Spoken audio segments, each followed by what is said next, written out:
स्वागत है आप लोग का हमारे इस यूट्यूब चैनल पे। हम लोगों ने एक नया सीरीज़ शुरू किया है विज़न आईएएस का टेस्ट सीरीज़, जिसमें हम लोगों ने विज़न आईएएस के पहले टेस्ट सीरीज़ को कवर करना स्टार्ट किया था और हम लोगों ने 1 से 15 नंबर क्वेश्चन तक कवर कर लिया था। अब हम लोग देखेंगे 16 नंबर क्वेश्चन से। चलिए हम लोग स्टार्ट करते हैं।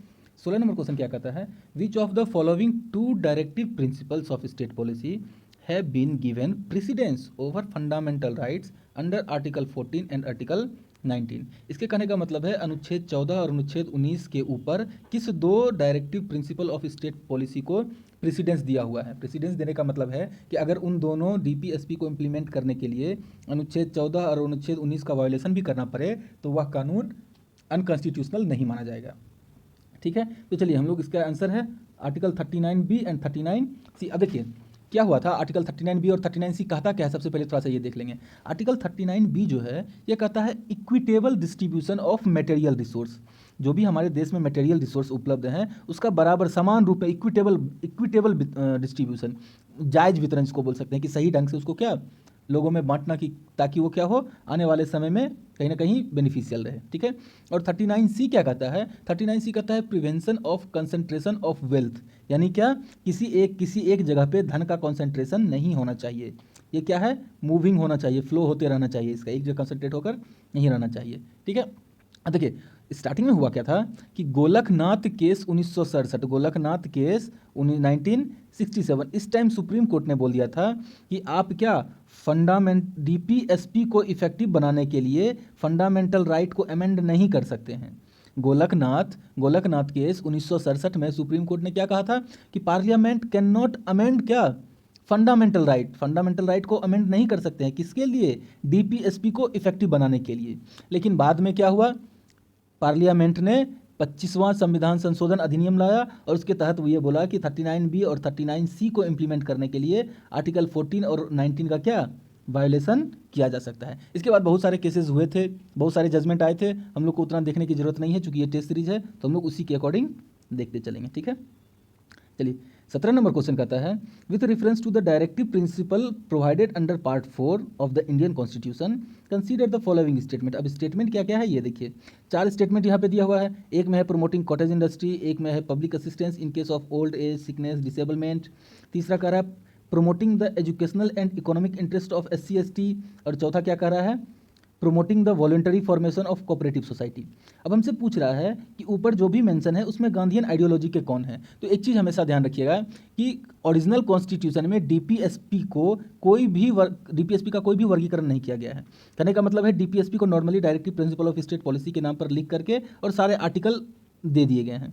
लेकिन हम लोगों ने क्या किया, देखा कि डीपीएसपी पे किसका किसका इफेक्ट पड़ रहा है। तो हम लोगों ने देखा कि कुछ ऐसे मैटर्स हैं जो गांधीयन हैं, जो क्या है गांधीयन आइडियोलॉजी के हैं, कुछ ऐसे मैटर हैं जो सोशलिस्टिक आइडियोलॉजी के हैं, और कुछ ऐसे मटेरियल हैं, कुछ ऐसे मैटर्स हैं जो लिबरल इंटेलेक्चुअल क्या हैं, लिबरल इंटेलेक्चुअल आइडियोलॉजी के हैं। ठीक है, तो अब हमसे पूछा गया है कि गांधीयन आइडियोलॉजी, हमसे क्या पूछा गया है, गांधीयन आइडियोलॉजी। तो हम लोग देखते हैं कौन कौन से ऐसे directive principle of state policy हैं जो गांधीयन आइडियोलॉजी से बिलोंग करते हैं। ठीक है, चलिए हम लोग एक एक करके देखते हैं। सबसे पहला कहता है आर्टिकल 40।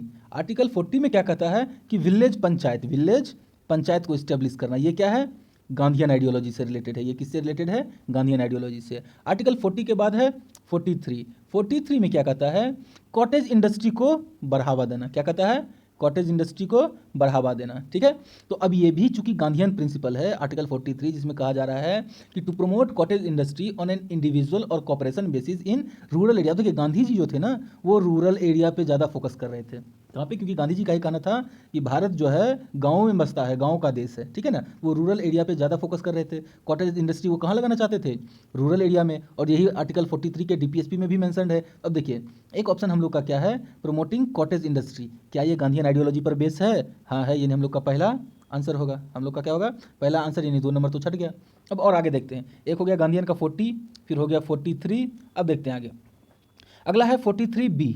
अगला क्या है 43B। अब 43B में क्या कहा जा रहा है, तो कहा जा रहा है कोऑपरेटिव सोसाइटी। क्या कहा जाता है, कोऑपरेटिव सोसाइटी का गठन, उसको फंक्शन करवाना, उसको ऑटोनोमस फंक्शन बनवाना, डेमोक्रेटिक कंट्रोल देना, यानी कुल मिलाकर के हम लोग देखेंगे तो कोऑपरेटिव सोसाइटी का गठन करने की बात हो रही है। और यहाँ देखिए हम लोग के ऑप्शन 4 में भी कह रहा है कोऑपरेटिव सोसाइटी का गठन होना चाहिए। और हम लोग देख रहे हैं आर्टिकल 43 का बी भी कह रहा है कोऑपरेटिव सोसाइटी, यानी ये गांधीयन आइडियोलॉजी है। इसका मतलब हम लोग का ऑप्शन 4 भी होना चाहिए। अब जिसमें जिसमें 4 नहीं है वो भी छट जाएगा, ये भी खत्म।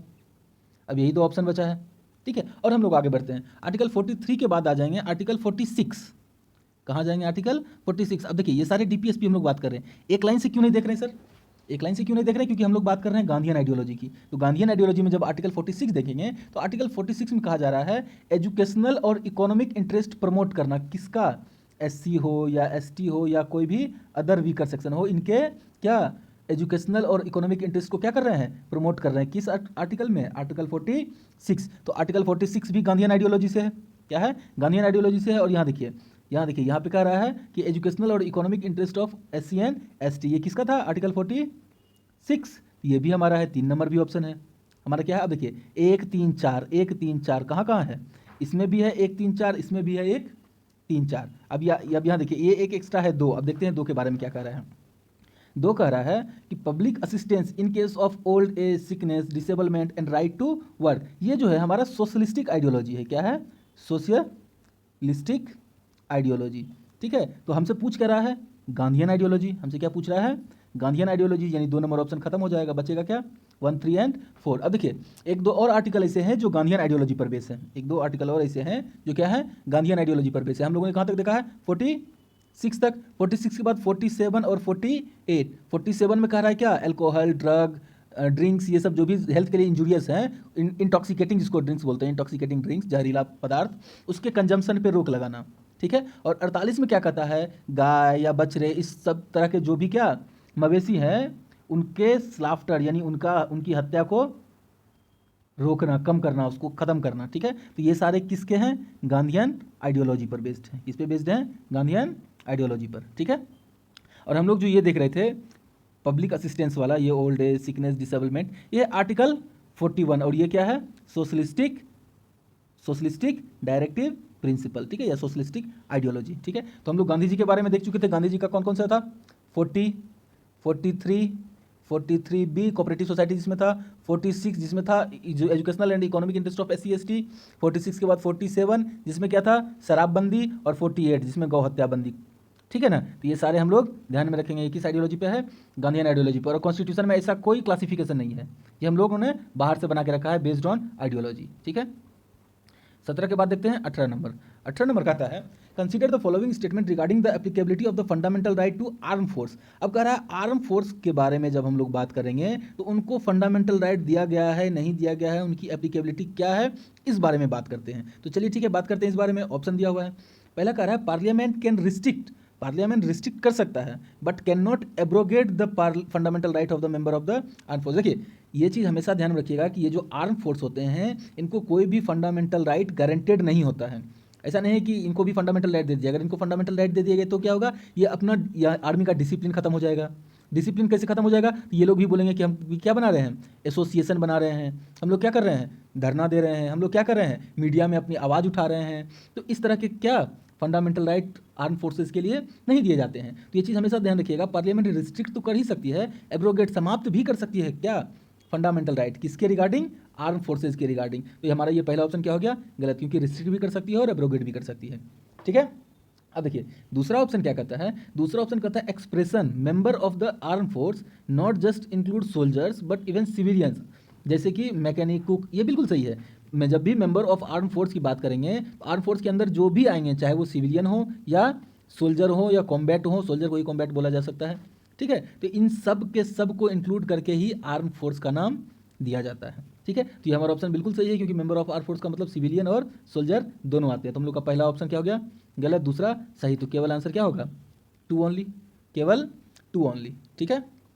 चलिए अब देखिए ये किस अनुच्छेद के तहत, ये किस अनुच्छेद के तहत इन लोगों का क्या फंडामेंटल राइट खत्म किया जा सकता है? तो आर्टिकल 33 में क्या कहा गया है कि parliament can restrict and abrogate the fundamental right of the member of arm force, यानी रिस्ट्रिक्ट भी कर सकती है और समाप्त भी कर सकती है। और ये आर्टिकल 33 जो होगा इस पर कौन लॉ बना सकता है? केवल और केवल पार्लियामेंट, ठीक है। और इस आधार पर कि यह इसके अंदर जो कानून बनाया गया है यह फंडामेंटल राइट को वायलेट करता है, इस आधार पर हम लोग सुप्रीम कोर्ट या हाई कोर्ट में नहीं जा सकते हैं। क्यों? क्योंकि ये आर्टिकल 33 में लिख दिया गया है कि पार्लियामेंट इस पर रूल बना सकती है और इसके एप्लीकेबिलिटी के लिए कि यह फंडामेंटल राइट को वायोलेट कर रहा है या नहीं कर रहा है, इसके रिगार्डिंग कोई भी केस सुप्रीम कोर्ट या हाई कोर्ट में फाइल नहीं किया जा सकता है। ठीक है, चलिए 18 नंबर के बाद देखते हैं 19 नंबर। 19 नंबर कहता है which of the following statement regarding government of India act of 1858, 1858 के गवर्नमेंट ऑफ इंडिया एक्ट के बारे में क्या कौन कौन सा ये स्टेटमेंट सही है। अब चल देखिए, एक चीज़ हमेशा ध्यान रखिएगा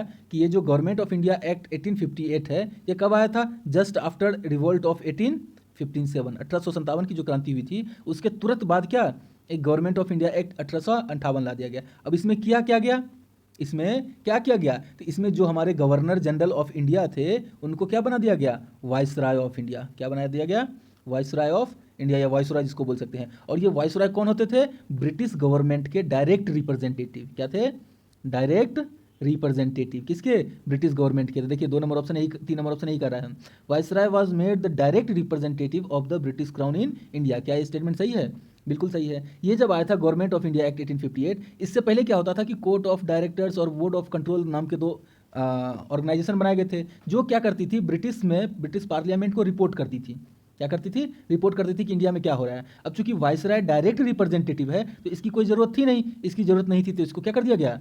खत्म कर दिया गया। इसको खत्म कर दिया गया। किसको? कोर्ट ऑफ डायरेक्टर और बोर्ड ऑफ कंट्रोल को। तो ये दूसरा स्टेटमेंट हमारा सही है। दूसरा भी इट एबॉलिश्ड, इसने खत्म कर दिया।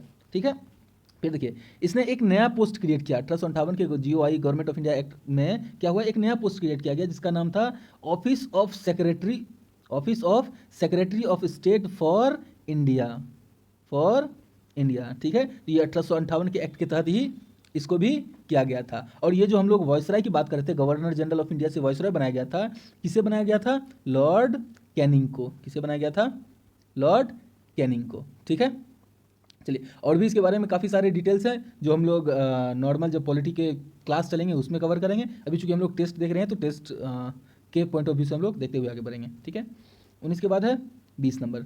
20 नंबर देखिए क्या कहता है, which of the following statement regarding democracy is correct. अब देखिए डेमोक्रेसी यानी लोकतंत्र, लोकतंत्र यानी जनता का शासन। तो आप लोग हमें लोकतंत्र का जो डेफिनेशन है, परिभाषा है, लोकतंत्र की डेफिनेशन जो है, परिभाषा है, डेफिनेशन किसने दी थी और क्या क्या दी थी, ये अगर आप लोग को पता है तो कमेंट बॉक्स में जरूर बताइएगा। इसके अगले वाले वीडियो में मैं जरूर बताऊंगा कि क्या डेमोक्रेसी की परिभाषा, लोकतंत्र की परिभाषा क्या दी गई है। ये ऐसा कुछ था ना, जनता के लिए आप लोग को बताना है पूरा क्या था और किसने दिया था। ठीक है, अब चलिए हम लोग क्वेश्चन पे आ जाते हैं। डेमोक्रेसी के बारे में कौन सा सही है। अब कह रहा है पहला statement, it is a form of government that guarantees economic development. चलिए देखिए, चूंकि डेमोक्रेसी है तो इकोनॉमिक डेवलपमेंट, डेमोक्रेसी रहे या ना रहे, देश का किसी भी कंट्री का मेन मोटो होता है इकोनॉमिक डेवलपमेंट। लेकिन डेमोक्रेसी आ गई, इसका मतलब ये नहीं है कि हम ये गारंटीड है कि इकोनॉमिक डेवलपमेंट होगा ही। जैसे इंडियन डेमोक्रेसी में स्लो डाउन भी आता है, इकोनॉमिक स्लो डाउन भी आता है, तो हर बार डेवलपमेंट ही आए ये जरूरी नहीं है। तो ऐसा कोई गारंटी नहीं है, यानी पहला स्टेटमेंट हम लोग का क्या हो जाएगा?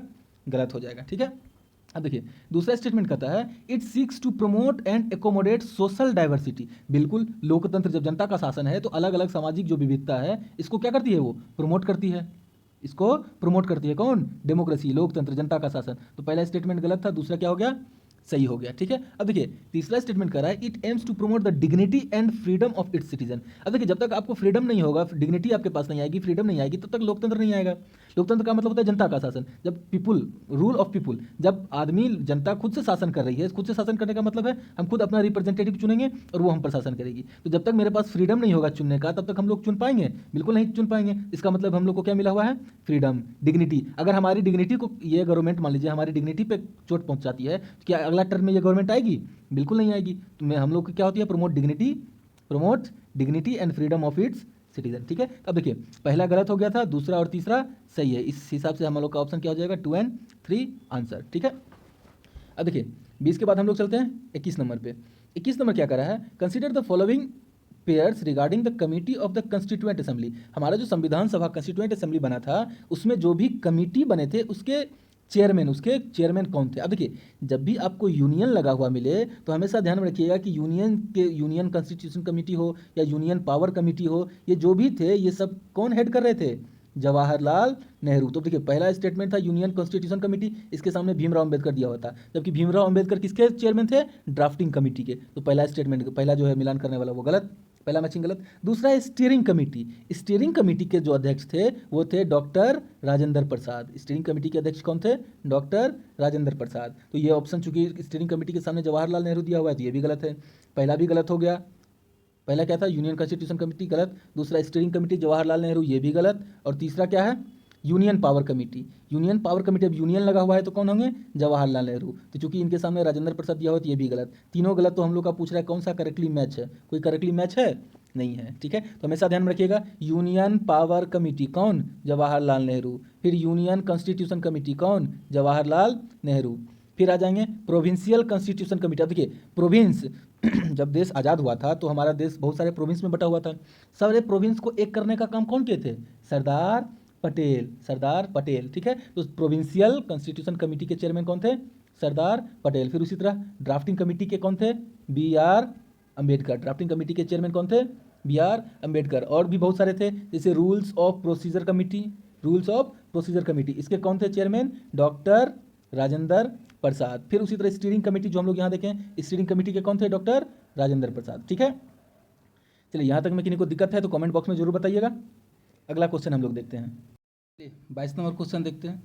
22 नंबर क्वेश्चन कह रहा है which of the following can be considered the element of the basic structure of the constitution of India. क्या कह रहा है? Which of the following can be considered as elements of the basic structure of the, यानी basic structure के बारे में पूछ रहा है। क्या पूछ रहा है?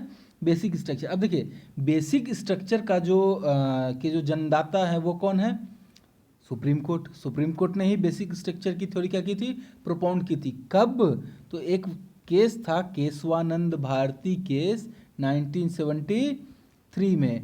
इसी में सुप्रीम कोर्ट ने कहा था कि पार्लियामेंट को जो कॉन्स्टिट्यूशन में जो भी अमेंड करना है वो अमेंड करे, लेकिन पार्लियामेंट को ये रिस्ट्रिक्ट किया गया था कि आप कॉन्स्टिट्यूशन के बेसिक स्ट्रक्चर को टच नहीं करेंगे। अब पार्लियामेंट ने पूछा कि सर ये बताइए बेसिक स्ट्रक्चर क्या है, तो सुप्रीम कोर्ट ने बोला टाइम आने पे हम बताते रहेंगे कि क्या क्या बेसिक स्ट्रक्चर है, क्या क्या बेसिक स्ट्रक्चर नहीं है। ठीक है, तो ये सारा का सारा पावर किसके पास है बेसिक स्ट्रक्चर बताने का? पार्लियामेंट के पास। अब देखिए पहला ऑप्शन है freedom and dignity of the individual. बिल्कुल, ये फ्रीडम जो है ये एक क्या है? फंडामेंटल राइट है। और फंडामेंटल राइट जितने भी हैं वो क्या हैं? बेसिक स्ट्रक्चर के पार्ट हैं। ठीक है, फिर दूसरा है limited power of the parliament to amend the constitution. अगर पार्लियामेंट के पास लिमिटेड पावर ना दिया जाए और कंप्लीट पावर दे दिया जाए तो पार्लियामेंट क्या करेगी? कॉन्स्टिट्यूशन को अपने हिसाब से वापस चेंज कर लेगी। तो ये भी एक बेसिक स्ट्रक्चर है कि आप इसमें छेड़छाड़ नहीं कीजिएगा। फिर secular character of the constitution. अगर कॉन्स्टिट्यूशन का कैरेक्टर सेकुलर रखा गया है, जब कॉन्स्टिट्यूशन असेंबली ने इसे बनाया था तो कुछ सोच समझ के ही रखा गया होगा। अब अगर ये ना हो तो क्या होगा? या तो फिर इंडिया हिंदू स्टेट हो जाएगा या मुस्लिम स्टेट हो जाएगा, जिसकी आबादी बढ़ती चली जाएगी उस रिलीजन के हिसाब से हमारा देश का कैरेक्टर क्या हो गया? चेंज होते चला जाएगा। इसके लिए क्या कहा गया कि सेकुलर कैरेक्टर रहना चाहिए, किसका? इंडियन कॉन्स्टिट्यूशन का। ठीक है, तो ये तीनों के तीनों हमारे क्या हैं? बेसिक स्ट्रक्चर हैं। तीनों के तीनों हमारे क्या हैं? Basic structure. तो basic structure time to time Supreme Court अपने हिसाब से बताते रहते हैं कि ये चेंज कर सकते हैं आप, ये चेंज नहीं कर सकते हैं। तो कुछ ऐसे हैं जैसे supremacy of the constitution, sovereign, democratic, Republic nature of the constitution, secular nature of the constitution, separation of power किसके किसके बीच? तो लेजिस्लेचर, एग्जीक्यूटिव एंड जुडिशियरी के बीच सेपरेशन ऑफ पावर है ना, तो सेपरेशन ऑफ पावर भी रहेगा। Federal character of the constitution, freedom and dignity of the individual, harmony of power, harmony and balance between क्या? किसमें? पार्लियामेंट बोल सकते हैं, लेजिस्लेटिव, जुडिशियरी, एग्जीक्यूटिव के बीच harmony, free and fair election. ठीक है, limited power of the parliament to amend the constitution. ठीक है, ये सारे क्या हैं? बेसिक स्ट्रक्चर में आ जाते हैं। ठीक है, चलिए अब हम लोग आगे बढ़ते हैं। अगला है क्वेश्चन नंबर 23 कह रहा है consider the following statement regarding the attorney general of India. क्या है?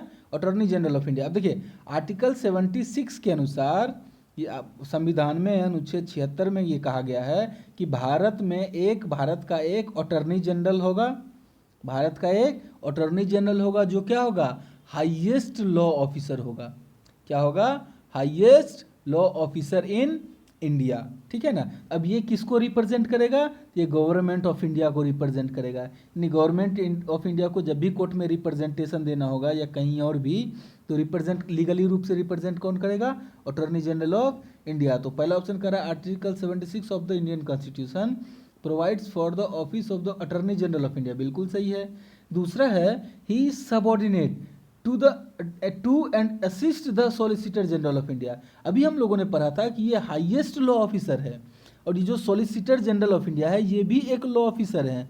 तो जो हाईएस्ट लॉ ऑफिसर है वो क्या है, अटॉर्नी जनरल ऑफ इंडिया। जो हाईएस्ट लॉ ऑफिसर है वो क्या है, अटॉर्नी जनरल ऑफ इंडिया। क्या ये कभी किसी दूसरे लॉ ऑफिसर के सबऑर्डिनेट, बिल्कुल नहीं। तो ये क्या है, अपोजिट स्टेटमेंट दिया हुआ है। यहाँ क्या होगा, solicitor general of India is subordinate to and assist the attorney general of India, ठीक है। यानी हाई ऊपर में होंगे अटॉर्नी जनरल और इसके नीचे रैंक में क्या होंगे, सॉलिसिटर जनरल, ठीक है। चलिए इसी हिसाब से हम लोगों का पहला ऑप्शन तो सही है, लेकिन दूसरा ऑप्शन गलत है। पहला सही है, दूसरा गलत है। हमसे पूछ रहा कौन सा करेक्ट है, तो करेक्ट केवल और केवल 1, ठीक है। चलिए अब 23 के बाद देखेंगे 24 क्या कह रहा है, consider the following statement regarding the surface enhanced Raman spectroscopy, जिसका शॉर्ट फॉर्म है SERS। इसका शॉर्ट फॉर्म क्या है, SERS। अब देखिए इसके बारे में थोड़ा सा जानेंगे। SERS जो है वो एक ऐसा टेक्नोलॉजी है जिससे हम लोग अर्ली डेंगू, क्या है, अर्ली डेंगू के लक्षण को हम लोग क्या कर सकते हैं, पहले से ही डायग्नोज करके पता लगा सकते हैं कि क्या। अब देखिए पहले अभी क्या चल रहा था, RT-PCR, ये बहुत ज़्यादा टाइम लेता है। ये क्या होता है, बहुत ज़्यादा टाइम लेता है किसी भी चीज़ को डायग्नोसिस करने में। लेकिन ये जो क्या है SERS, ये रैपिड है। ये क्या है, रैपिड है। ये इंस्टेंट बता देता है विद इन 1 आवर 2 आवर या कुछ मिनट में ही कि इसके अंदर डेंगू का लक्षण है या नहीं है, ठीक है। तो हम लोग ऑप्शन देखते हैं। कह रहा है it is a technique used for molecular detection, बिल्कुल सही है। ये क्या है, मॉलिकुलर डिटेक्शन के लिए ये टेक्निक यूज किया जाता है जिसका नाम है enhanced Raman scattering of molecules, ठीक है।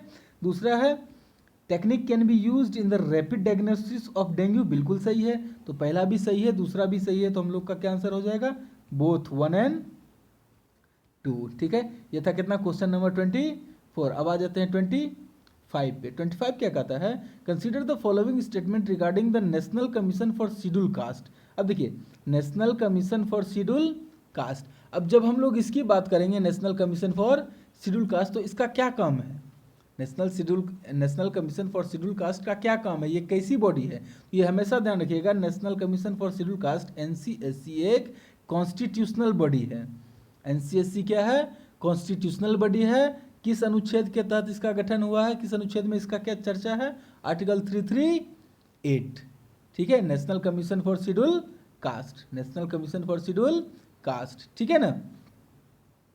चलिए अब देखिए सेपरेट NCSC जो है वो 2004 में आया था। वो सब खैर बाद में ये 89 CAA के तहत 2003 में टूट करके अलग अलग शेड्यूल कास्ट और शेड्यूल ट्राइब अलग अलग बन गया। खैर वो सब बेसिक चीज़ है जो आप लोग बुक्स में भी पढ़ सकते हैं या बेसिक में पढ़ सकते हैं। अभी हम लोग चूँकि टेस्ट सीरीज कर रहे हैं तो इसको टेस्ट सीरीज के हिसाब से ही आगे बढ़ाएंगे, ठीक है। अब देखिए कह रहा है it seeks to provide safe guards against the exploitation of schedule caste and Anglo Indian community, बिल्कुल सही है। ये जो national commission for schedule caste है ये शेड्यूल कास्ट के साथ साथ एंग्लो इंडियन कम्युनिटी के एक्सप्लॉयटेशन को भी क्या करता है, सेफ गार्ड करता है, ठीक है। तो ये हमेशा ध्यान रखिए, कंफ्यूज मत होइएगा कि सिर्फ national commission for schedule caste है, शेड्यूल ट्राइब अलग से बन गया है तो ये एंग्लो इंडियन कम्युनिटी को नहीं देखेगा।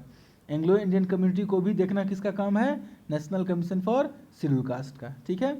इट स्पेसिफाइज द इंक्लूजन और exclusion of the caste in the list of schedule caste, बिल्कुल नहीं। ये जो इंक्लूजन और एक्सक्लूजन है शेड्यूल कास्ट में ये कौन तय करते हैं, प्रेसिडेंट। ये कौन तय करते हैं, president, with the approval of parliament, with the approval of क्या, पार्लियामेंट के अप्रूवल से। इस मामले में ये NCSC जो है वो केवल और केवल एडवाइजरी बॉडी है।